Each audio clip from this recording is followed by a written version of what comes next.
আজ 5ই September doctor Sarvepalli রাধাকৃষ্ণনের জন্মদিন।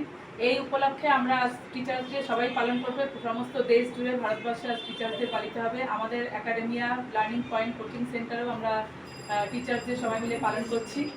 আর সমস্ত শিক্ষক যারা আছেন তাদের সবাইকে আমার শুভেচ্ছা জানিয়ে আমি, এবং যারা আমার বড় আছেন, বয়সে বড় যেসব শিক্ষকরা আছেন তাদের সশস্ত্র প্রণাম জানিয়ে আজকে আমার কোচিংয়ে আমি টিচার্স ডে অনুষ্ঠান শুরু করছি।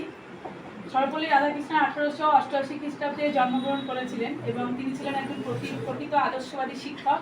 তিনি তামিলনাড়ুর এক ব্রাহ্মণ পরিবারে জন্মগ্রহণ করেছিলেন এবং তিনি কোনোদিনই নিজের কথা ভাবেননি, দেশের মানুষের সেবা করে গেছেন।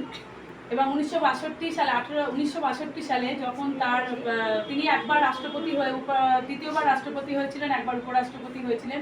1962 সালে তিনি যখন তার সমস্ত শিক্ষার্থীরা এবং তার ছাত্ররা যখন